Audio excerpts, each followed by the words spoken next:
Salut à toi mon ami. Aujourd'hui, j'ai décidé de revenir sur une chose que Stephen King nous a dit la dernière fois et justement, une chose où je ne suis pas forcément d'accord.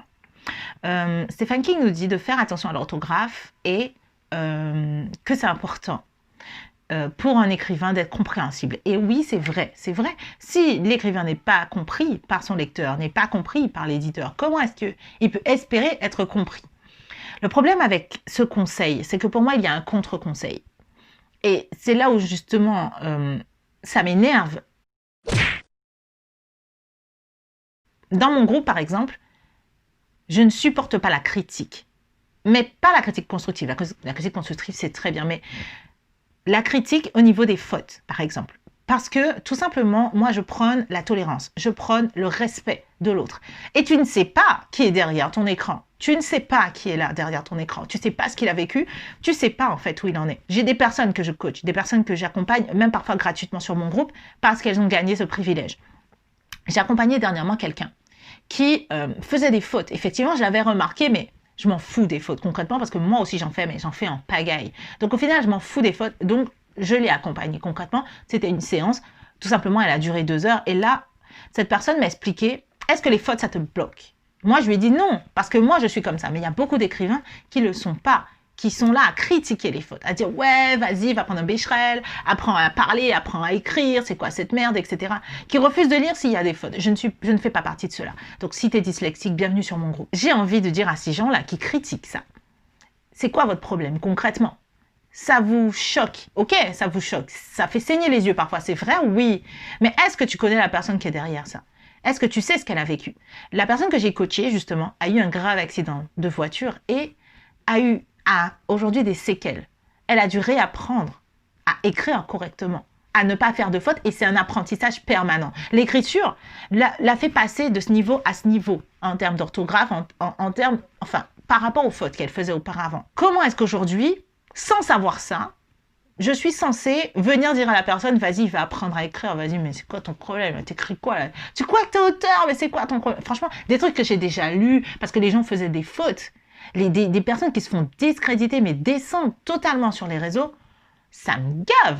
En fait, ça m'énerve concrètement, je vous jure, c'est un truc sur lequel je suis intransigeante. La personne qui me fait ça sur mon groupe, mais elle est bannie, quoi. C'est adios, mais sans sommation. J'ai même pas besoin de dire à la personne, salut, tu es intolérant, tu n'es plus admis dans le groupe. C'est salut, je supprime le commentaire et je te vire, mon négro. Il n'y a pas d'autre explication à avoir. Tu es dehors. Donc, au final, c'est simple. Si tu fais des fautes, il y a des correcteurs pour ça. Si tu fais des fautes et que tu as l'esprit que cette écrivaine a là, qui a eu son accident et qui a eu du mal à écrire, qui a du mal encore à écrire sans faute, franchement, je vous jure, le talent qu'elle a, le cerveau qu'elle a, mais c'est du gâchis de ne pas montrer ça au monde entier, avec ou sans faute. Ce talent pur, franchement, je le rencontre une fois comme ça. Donc dites-vous une chose, c'est que vous avez du talent, ne vous arrêtez pas aux fautes. C'est pas parce que vous faites des fautes que vous n'avez pas de talent, que vous ne pouvez pas être écrivain. Encore une fois, le correcteur va vous coûter cher, mais il existe pour ça. Donc sachez ce que vous avez envie de faire. Peut-être que ça va vous coûter un peu plus cher. Soyez conscient en fait de ce qui est en face de vous. Vous faites des fautes, ok. Avant d'envoyer le manuscrit à l'éditeur, peut-être que vous devriez passer par un correcteur. Ça vous coûte plus cher que les autres, mais on n'a rien sans rien. Et les gens qui critiquent les auteurs, qui font des fautes, et j'ai fait partie de ceux-là, surtout sur Wattpad. Un jour, je me suis réveillée, je me suis dit, mais en fait, moi aussi, je fais des fautes. Et est-ce que ça m'empêche d'être un écrivain? Non. Et puis finalement, je me suis intéressée à une personne qui faisait des fautes. Et je me suis rendu compte de ma connerie. C'était lors d'un...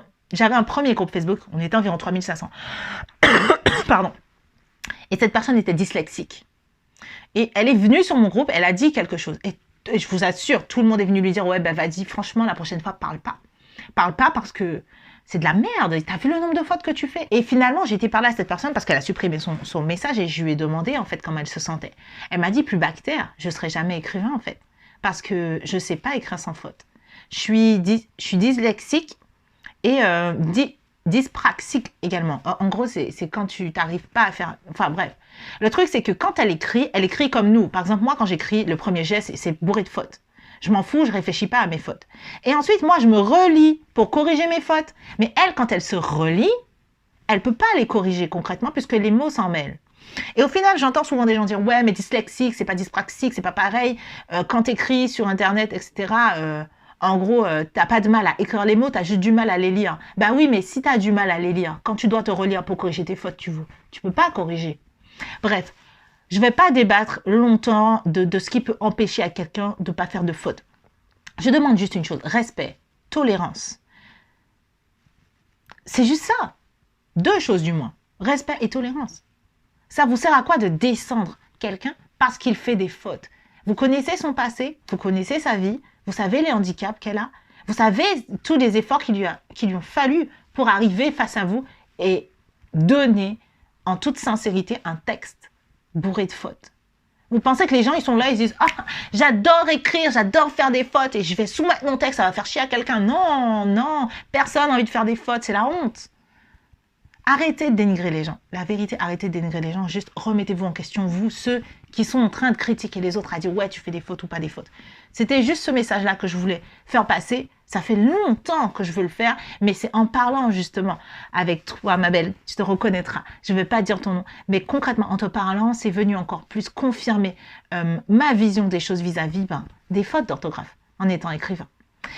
Pour le coup, j'espère que cette vidéo vous aura plu. J'espère qu'elle vous aura aidé, débloqué, remis en confiance avec vous-même si vous faites des fautes. Je vous invite à liker cette vidéo, à la partager si ça peut aider quelqu'un. J'espère que vous me laisserez un commentaire pour me dire que vous avez apprécié cette vidéo, même bourrée de fautes, j'en ai rien à faire, concrètement. J'espère bien que vous le ferez. Et puis, que vous dire maintenant, à part à très bientôt pour une autre vidéo. J'espère vous voir sur mon groupe Facebook bientôt. Rejoignez-le, je mets tout le temps le lien. Il y a une masterclass offerte par semaine en live où on traite de sujets d'écriture. Donc voilà, c'est tout ce que j'ai à dire aujourd'hui. Je vous dis à très bientôt pour une autre vidéo. Ciao!